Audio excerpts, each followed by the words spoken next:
Welcome, welcome, welcome, welcome to Poetic People Fighting Racism, Double PFR. I'm your host, Anthony Cordova, Tony C., the man about love. I'm also the co-host of I'm Right, right here on Fireside.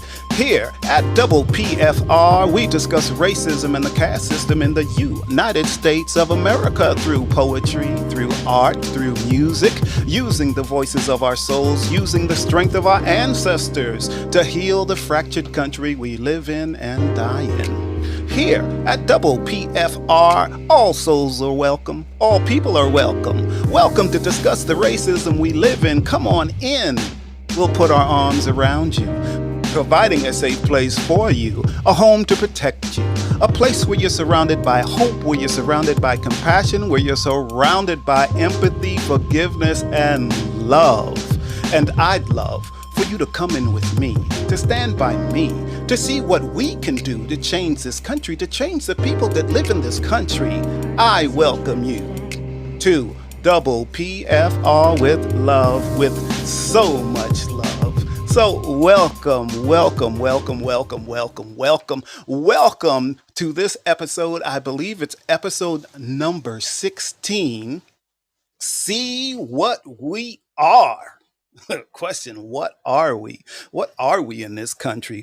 Who knows? Who knows? I do want to thank everyone that's here, and let's see if I can see everyone's name. Is the first one, who are you, Sherry? What's that first one? I can't see it for good. You have Cheryl. Oh, we have Cheryl, and then I think is that see how I do that? That's because I have bifocals. Then you have Truman, Truman, Melanie, Melanie. Hi, Melanie. and Carol. And Carol. Welcome, welcome. I am so happy that all of you are here. And this is why. I want to remind you something. If I'm not fitting your screen properly, just pinch it down, and it will come right into frame like it's supposed to. That's something Fireside has created, so I try to remind people to do that. Now, getting back to you, the audience, the fabulous audience that is here tonight on a Saturday night, which is amazing because you could be out partying, doing other stuff instead of being here, listening to me talk about racism and the caste system in the United States. But just you being here, I like to say you're an everyday activist.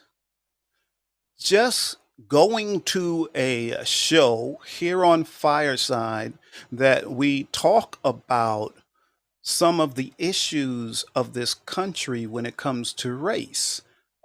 So that's a big deal. That's a big deal that you're here because you don't have to be here. I know this. You don't have to be there here. So thank you. Thank you so much for that. And you doing your part as an everyday activist. So that's cool. Jill, did you have something to say? No? Jill is my producer, my wife. She handles things and keeps me on track so everything runs smoothly. So, if you haven't been to this show before, I have written a manuscript, a book of poetry. And the whole topic and everything in the book of poetry is about racism and the caste system here in the United States. Uh, but it also has love in it. So there are, towards the end of the book, there's a lot of things about love and how we need to learn to love one another because we actually all are part of each other. So, what I usually do, and just to let you know, anytime during this show you want to ask a question, just feel free to do that.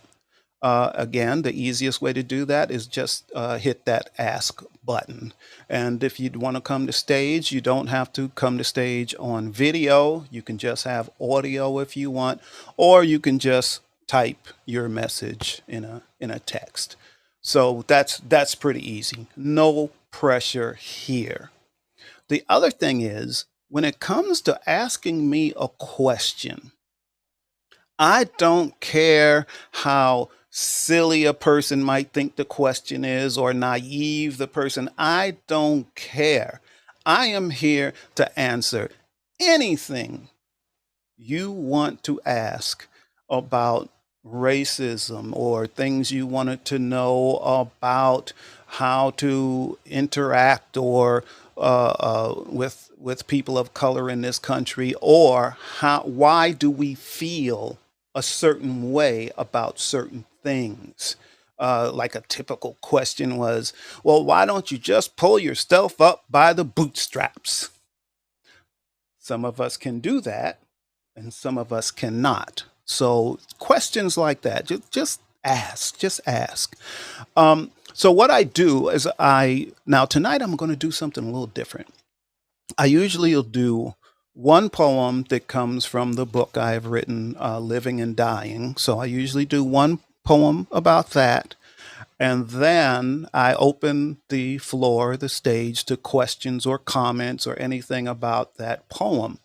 And if you have no comments or questions, that's okay. It's not a problem. I love audience participation, but if you don't feel comfortable with that, that's okay. Again, this is a safe place, no pressure, no pressure at all. Um, Also, tonight, I'm going to do a poem that I wrote that is not from that book of poetry. And it's something different because I think I need to show people that I don't just write about racism. It's not the only thing I write about.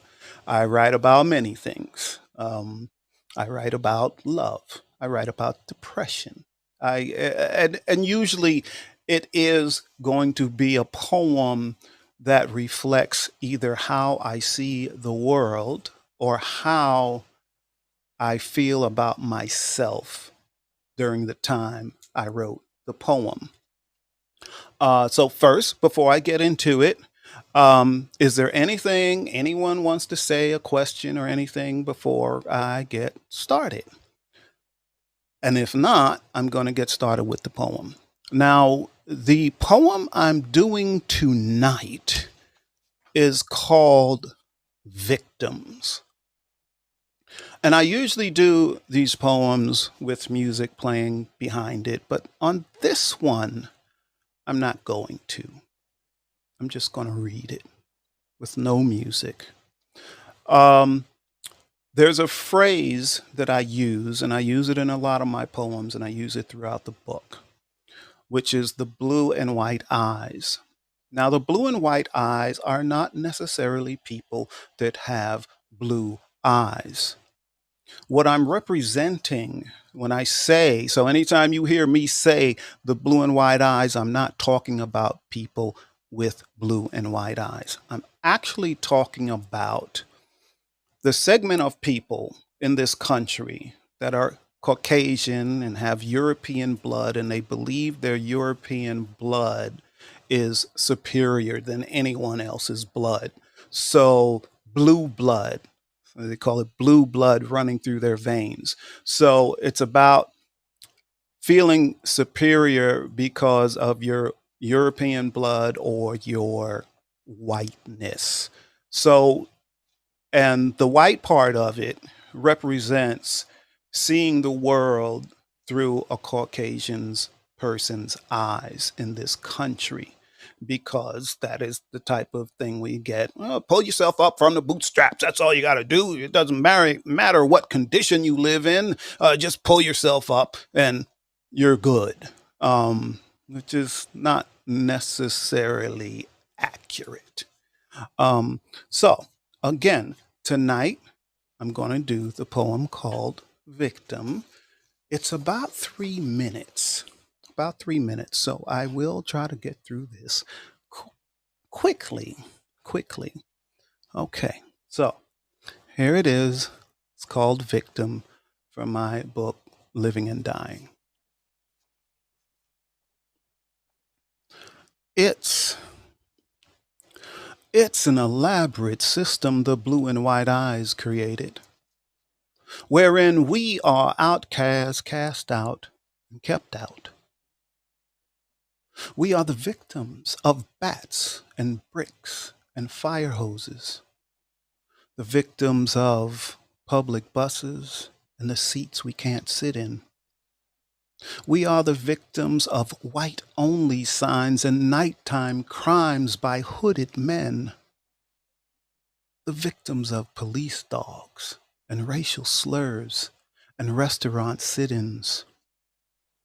We are the victims of burning crosses in sundown towns. We are the victims of slavery and crimes against humanity, the victims of systemic racism and America's caste system. We are the victims of the days we live and die in, dying to see the days we die less in. We are the victims praying to see the day that we can see without seeing the hatred we live in. We are the black lives they see as less than, just living and dying for the color of our skin. We are victims of this country of lies that we live in. We are victims, it seems they can't stop killing, like an addiction, like an inclination to kill black citizens for the melanin in our skin, the darkness of our skin. We are the victims of the blue and white eyes and their hatred for black lives in this country of lies we live and die in. We are the victims. We are the victims. And it's not all in our heads. It's an elaborate system the blue and white eyes created, and it's not all in our heads. We are the victims of this country of lies where we live and die. It's not all in our heads. We are the victims. We live and die in this country of lies. Too many die by racist minds. We are the victims of the country we live and die in. We are the victims. And that's it for that poem. That is it. So thank you. This is when I open the floor up if you want to ask any questions about the poem.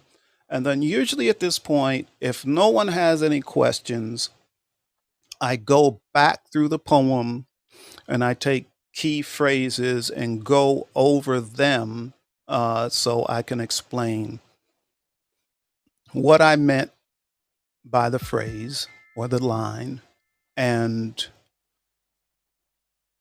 why it's true of what I wrote. But right now, I'm not going to do that. Right now, I'm going to read the other poem that I wrote that is not from Living and Dying. I'm going to do that. And once I finish with that one, it's lighter, it's faster, it's about 1 minute and 30 seconds. And that one's going to have music to it this time, just to show I don't only write about racism. Okay, I don't. I write about many things. And I also have a novel that I'm working on. So I'm not a one-trick pony. I don't only write poetry. So that is with that. Now, after I do this poem, then I'm going to go back to the other poem, Victims. I'll go back to that and then I will, get into that poem a little bit more in detail. So here we go.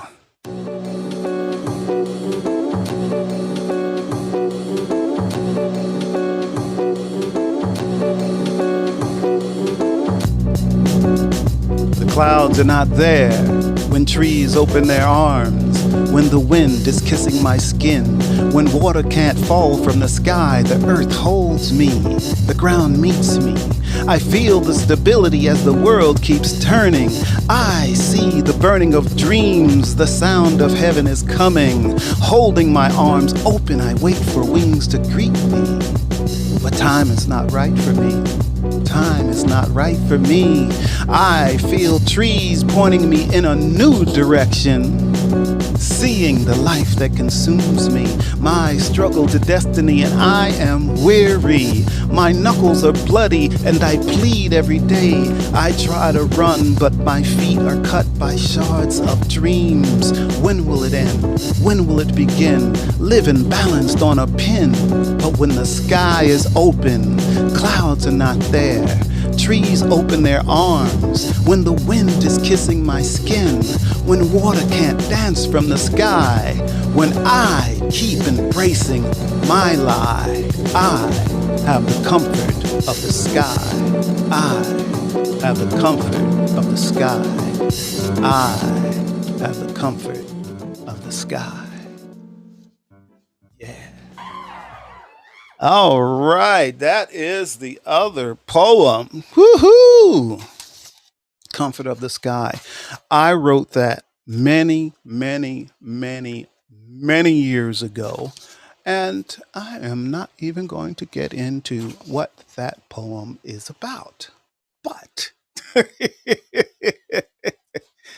it's open to your interpretation, and that's what poetry is. And you can write something, and I may have written it a certain way with certain things in mind, but someone else can see it differently and have their own interpretation and put themselves in that poem. So that's why I'm not going to even get into it. But you are welcome to comment or question on that poem also. Everything is open here, everything is friendly here, everything is loving here, because I do love you all. I love my fellow human beings. I do.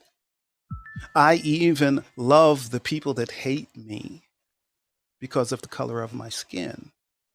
I have to have some love for them to just to even be able to do this show. I have to have love for people that hate me so I can listen to them, so I can have a conversation with them, even though they hate me. They may want me dead. I will still have that conversation. 'Cause that's who I am. That is what I do. So I'm going to get back to the other poem, which is Victims. And I will skip through lines. Let me see. Okay. Yes, Jill. There's one person who's entered the audience that you haven't Oh, who is recognized that? yet, I haven't and seen that's it. Phoenix Rising. Phoenix Rising. Ooh, that's a cool name. Coming out of the fire, the bird of fire. Fire. I love it. I love it. I love it. So welcome. Welcome here. And no, Phoenix Rising, you can chime in whenever you wish. This is a safe place. This is a loving place. So anything you have to say is welcome here.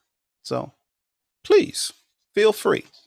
I know you weren't here for the poem Victims, but I'm getting ready to go through it here. So I'm not going to recite the poem again, but I'm going to go through some of the lines. So one of the lines here is that when I say we, I'm talking about African Americans, Black folks, mostly people of color that our ancestors were slaves in this country. So I say, we are the victims of bats and bricks and fire hoses. This statement is 100% accurate.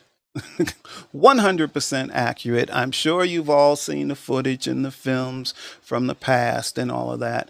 And some of these things still happen today for like almost no reason, just because someone was either bored or someone was having a bad day or someone has their heart filled with hatred and anger just because of the color of someone's skin. And when you really, really think about how ridiculous that is, it's just insane to me. It just is insane.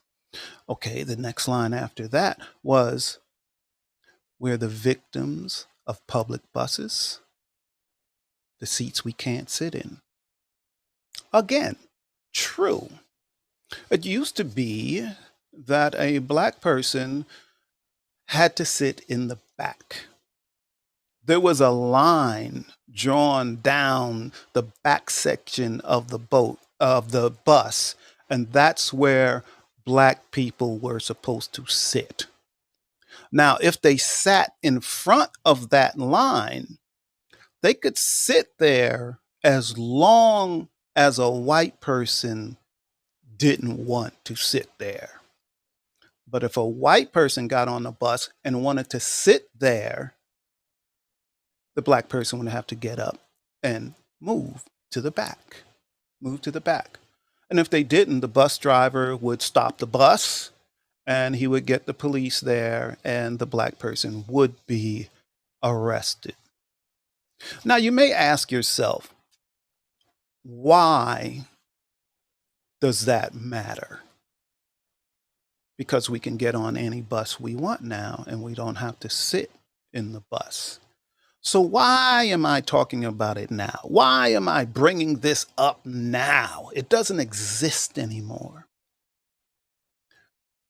The reason I bring it up is because these things are systemic.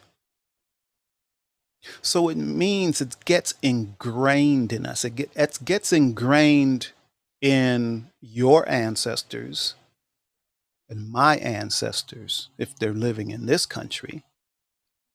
So even though it wasn't you and it wasn't your parents that lived in this age, but maybe your grandparents lived in this age. So if that is the way they feel, if they feel that they are better than another person because of the color of their skin, being that it's systemic, it's ingrained in their minds. So when one person, a person that's a parent, a grandparent, has that feeling, they just say things around their other loved ones that they don't think about. Like, oh, that's where the black people live. They live on that side of the town. They live on the other side of the tracks, and we live there.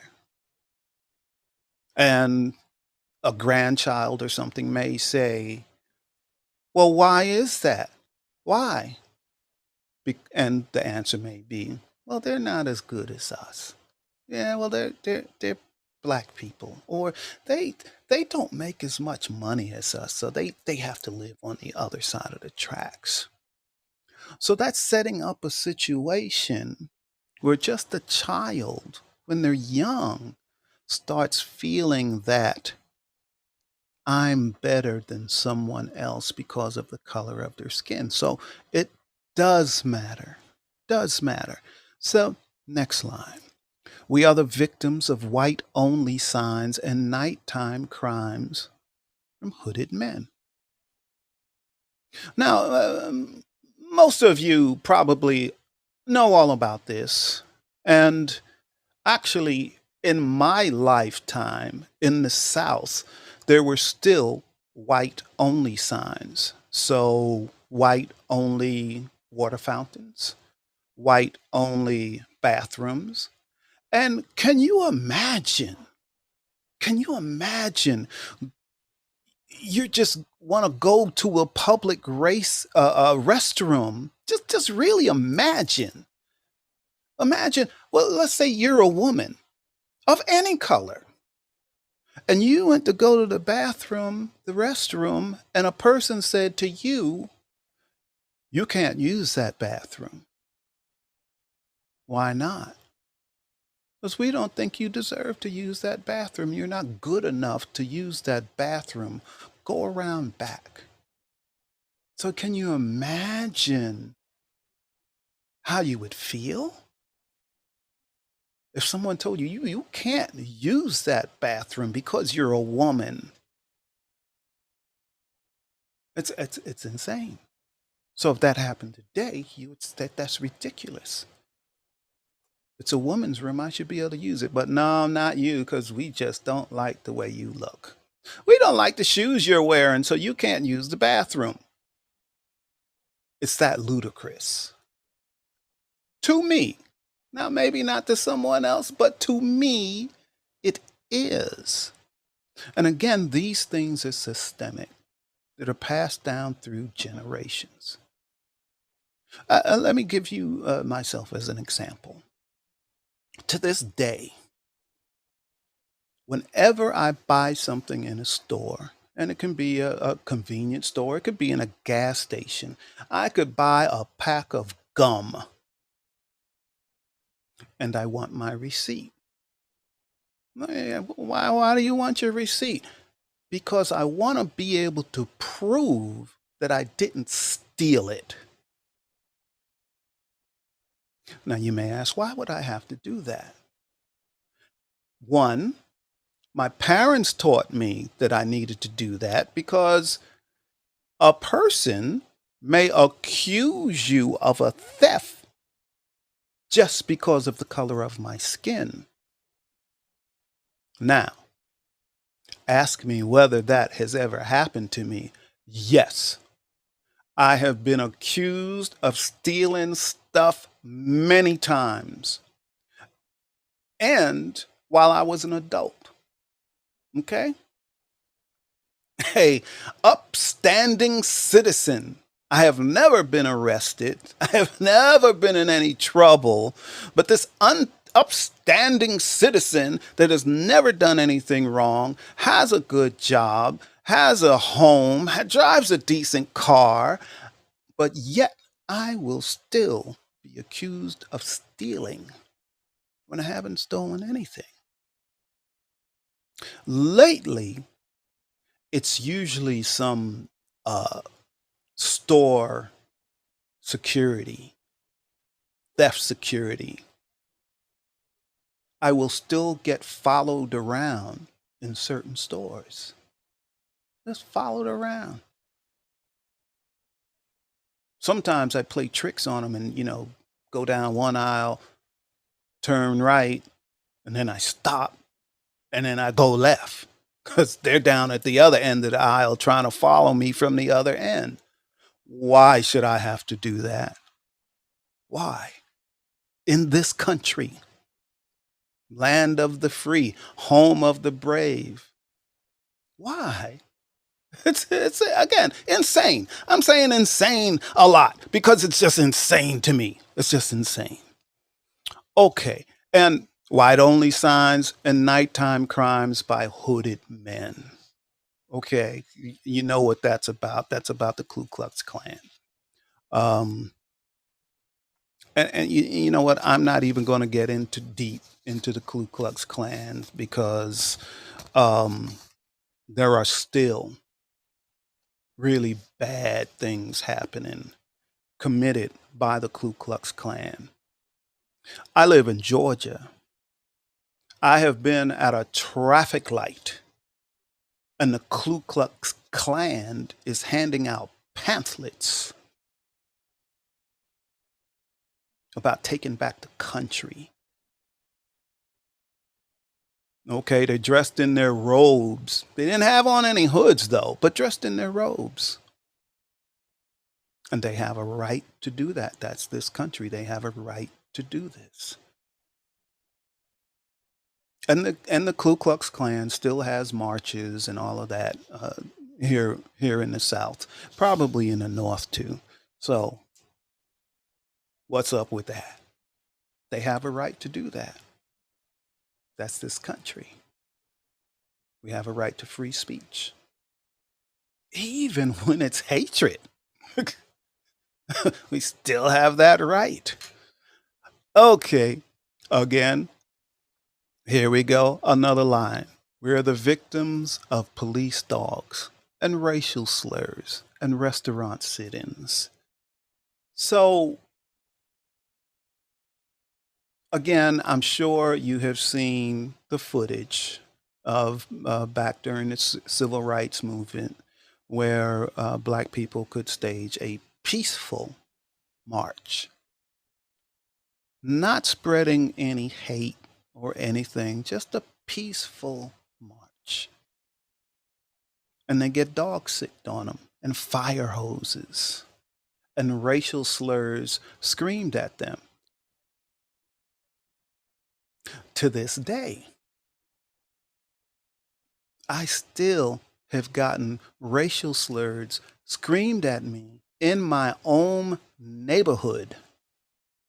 And I've lived here for 20 years or so. And I still can receive a racial slur from someone in my own neighborhood. And see, the thing is, yeah, I could live here longer than anyone else. But someone that's lived here for 5 years will yell a racial slur out at me. Okay? Racism is alive and well, alive and well. Things aren't as good as people would want to believe. These things I'm telling you are not lies, they're not made up, it's fact. And guess what? The people that yell these racial slurs at me, I still have some love for them. I feel bad for them that they have to do this. I feel bad that they have this hatred raging inside of them. So just think about when you're mad. Everybody is going to get mad about something. And think about how that feels when you're angry. Really tap into that feeling. It doesn't feel good. It's not a good state of mind to stay in. It's not good for your health. So no, I don't want to hate. Even though they hate me, don't want to do that. Okay, here we go. Another line. We are the victims of burning crosses in sundown towns. So I know you know the deal about burning crosses. The Ku Klux Klan will burn a cross on somebody's lawn, a black person's lawn, to try to run them out of town. Now, the other thing, sundown towns. This has been in existence since black people have been in the United States. Okay, this is something that is over 400 years old. A sundown town is a town that if you're a black person, you don't need to be in that town after sundown. Because if you are probably gonna get lynched. Okay? Probably.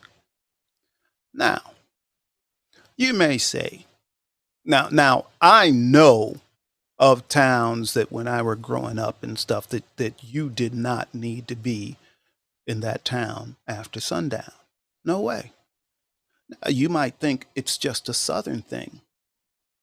But let me tell you, you could be all over New York City and different boroughs and all of that, different neighborhoods. And there are places that if you are a certain color, you don't need to be there once the sun goes down.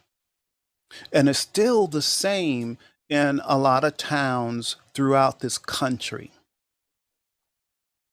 If a black person is there after sundown and the officer sees you just driving, chances are you're going to get pulled over because they don't want any black people there at night. Why? Because, of course, all black people steal.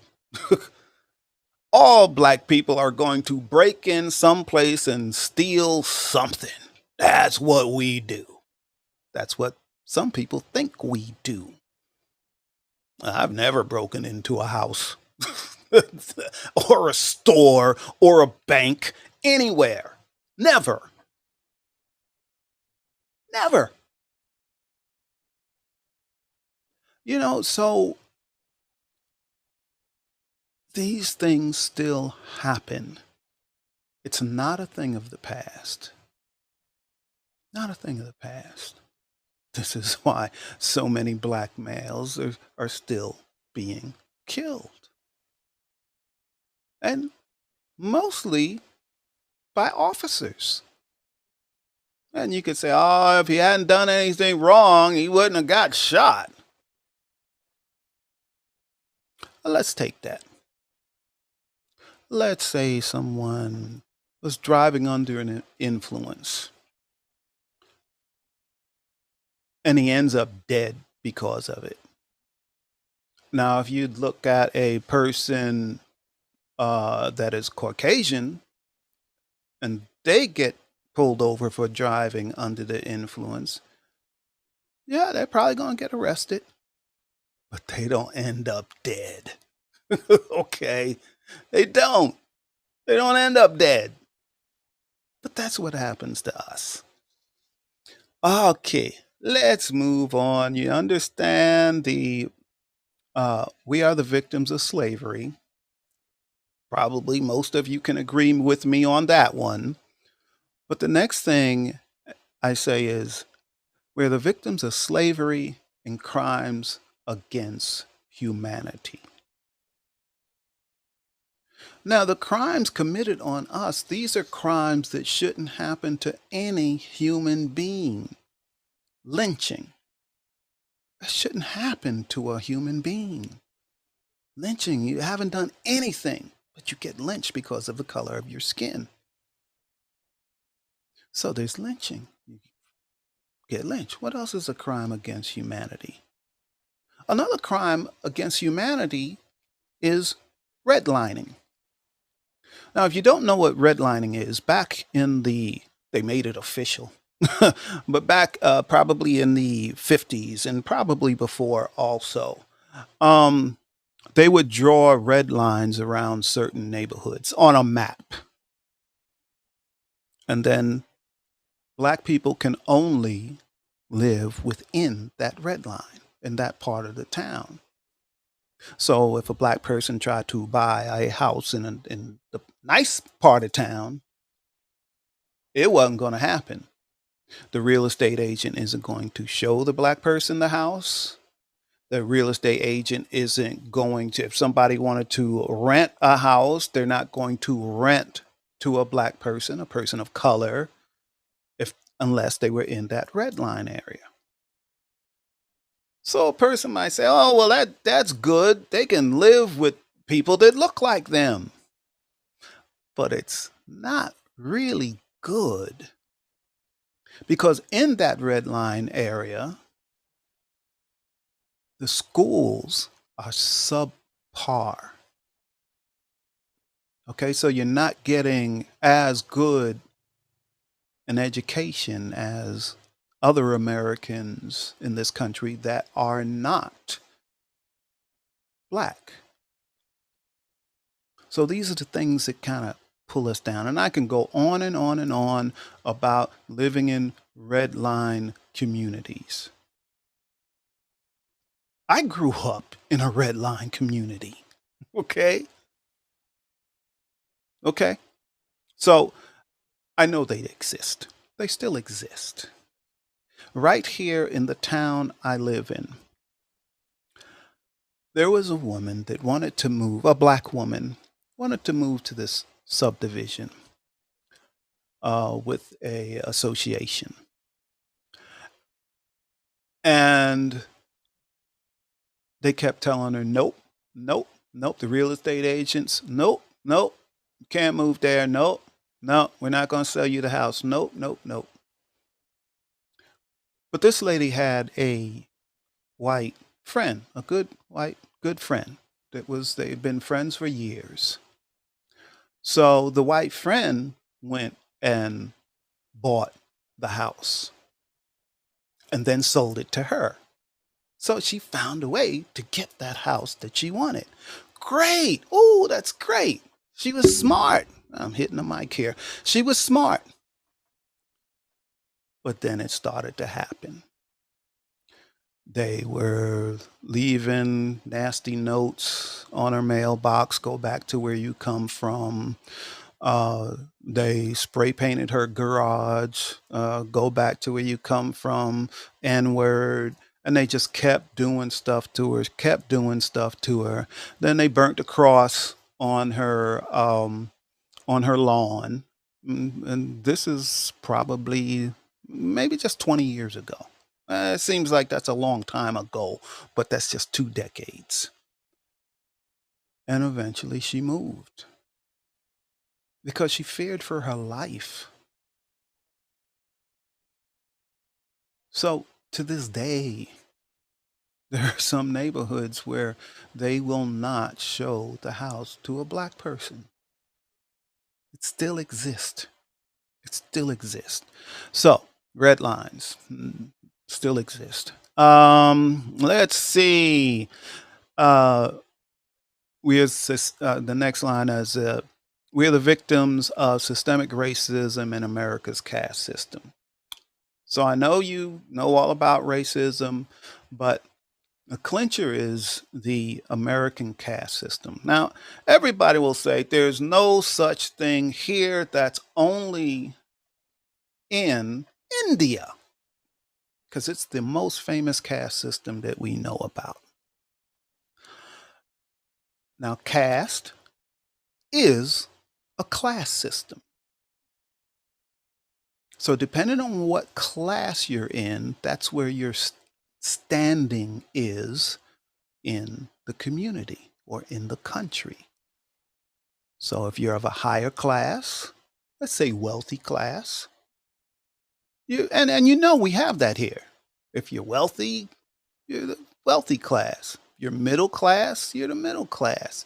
If you're poor, you're the poor class. Class, caste, okay? The caste system is a class system. We are also a class system. So in this country, people usually look down on a person that's poor. They're poor. They live in a trailer, in a trailer, you know. They live in a mobile home park.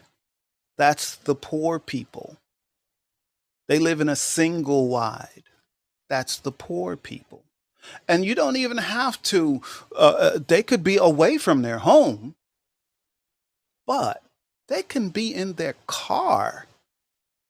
If they have a raggedy, beat up car, they're looked down upon. Oh, they got a raggedy car, they're poor. We automatically, and I'm not even talking about color here, I'm talking about the class of wealth. So within these classes, they get divided up into color. Whether you're of color, whether you're from another country. So if you're poor black, you're on the bottom of the list. You're at the bottom of the caste system. We're looked down upon more than any other class in this country. But here's the thing. You could be a wealthy black person. You can have millions, okay? and go into a store and somebody still looks at you with the side eye like you might steal something, only for the color of their skin. That's it. Nothing else. They can be highly educated and still be looked down upon because of the color of their skin. Even Barack Obama, if he were to walk down the street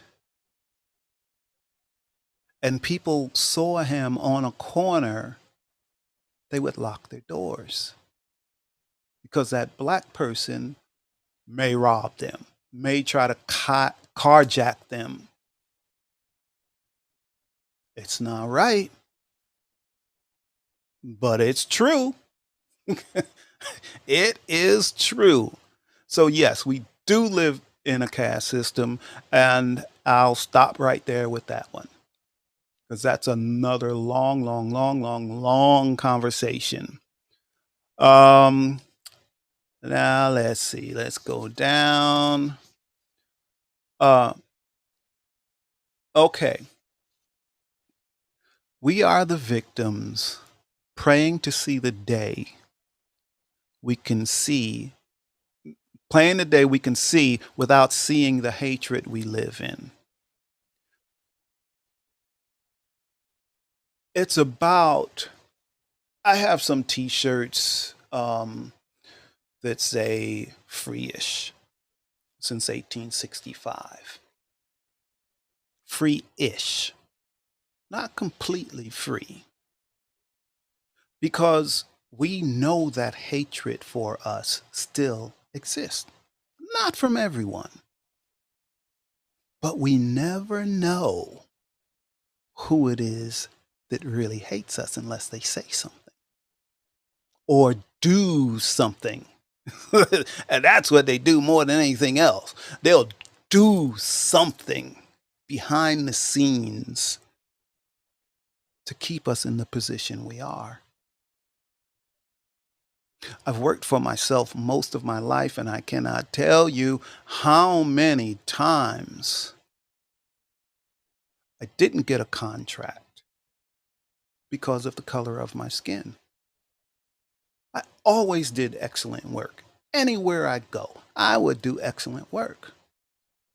And I've said this on this show before, but I have been in meetings where people would not shake my hand, would not look at me, would not speak to me. But they will speak to my white friend next to me. I would go places and immediately I could have me and one of my white employees with me. Automatically, they would look at him as the business owner and me as an employee. Why? Because of the color of my skin. Surely he can't be the boss. Surely he can't have a white person working for him. But I did. I did. But, you know, Caucasians in America don't have to experience that.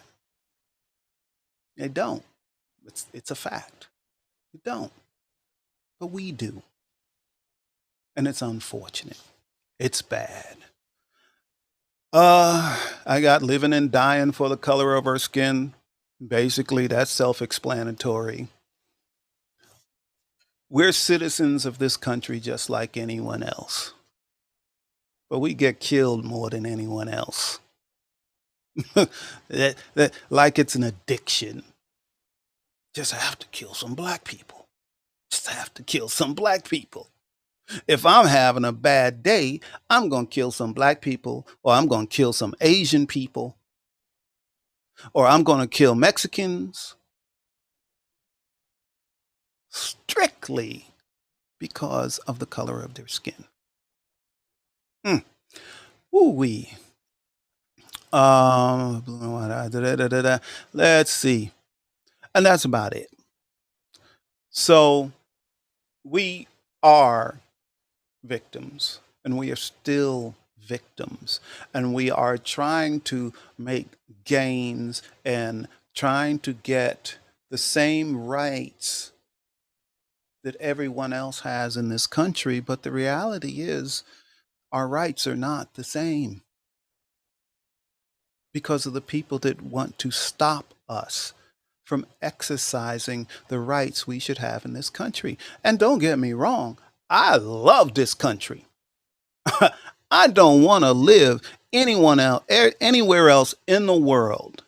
As I said, I worked for myself most of my life. I've had several businesses, and if I was somewhere else, if I was in Russia, I would not be able to start those businesses. If I get tired of a business, oh, I don't want to do this anymore, I'm not enjoying it, I can start another business just like that. Just like that. But even when starting those businesses, I'm going to run into hurdles because of the color of my skin. It's plain and simple. I will. It's a fact. I know it. I expect it. I know how to head it off. Sometimes I come out on top. Sometimes I don't. Can't win them all, but I try. So that's basically it for that poem, Victims. Is there any questions from the audience? Does anyone have any comment or questions? Anything is fine. I'm good. I'm happy. I'm still smiling. I'm still good because I love you all. And we need to start learning to love each other and learn that we're not that different. Yes, Jill. There's one person who's been in the audience for a while now that you haven't addressed. Oh, who is that? Who's that? Animal Loving Lady. Animal Loving Lady. Welcome, Animal Loving Lady. I'm sure you have a lot of wonderful animals. Well, I hope you can find it in your heart, excuse me, to love me a little bit too. To be fabulous, because I have love for you. And thanks for being here in the audience. And if you weren't at the beginning of the show, thank you for being here, because I deem you to be an everyday activist, because you don't have to be here tonight. You have taken your time out to just come and check out the show, to see what I'm talking about, without anger, and love. Because I really do. I'm not one of those people, oh, I love you, I love you, I love you, and don't mean it. Now, there's different degrees of love and all of that. But I'm not trying to hate anybody. I'm not. It's not me. It's not me now. And I'm not saying when I was younger, did I have some hatred in my heart? Yeah. Yeah, I did. But not now. I'm older. I've learned how to see with a different eye, how to love with a different heart. So, yeah, again, thank you. Thank you so much for being here. Thank you, everyone. Thank you for being here. So, I think I'm going to start closing out this show. I think that's what I'm going to do. Yeah. So, there's a couple of things I want to say. Let's get some music, outro music, so we know, or I know, the show is ending. One, I want you all till the next show, which will be on, when's the next show? The 19th of this month. 19th of this month will be the next show at the same time, 9 o'clock Eastern time. So on the 19th, I want to remind you all to try to be an everyday activist. If you see something wrong, try to say something. I don't want you to put yourself in danger, but you see something, say something. Try to say something. It will help. It'll help us. It'll help this country. It'll help you. So please. The other thing is, be love. Show love. Say hello to somebody you normally wouldn't say hello to, and smile. Try to see a different perspective. It helps a lot. And the other thing is, do something different. I don't care what it is. I don't care if you take a different route to work, if you go someplace different for lunch. Do something different in your life. Do it differently. And it'll help change your life. Something simple can help change your life for the better. Okay, so the music playing now is called Choral by 29 Beats. The music I played during the poem I wrote, the other poem, and anyway, the music with that one was called Air Action, and I know I'm going to screw this up, but the artist on that one was Koa Ru Zoxwood. Koaru Zoxwood, that's what it is. Koaru Zoxwood. He's from Japan. So that is his music, which was very nice. Again, I've already told you the next show is on the 19th of August, and that show is going to be called We Can Be This. And it's about change in this country. So I love you all. Until next time, I'm going to get rid of video. You'll still hear me because I am here. But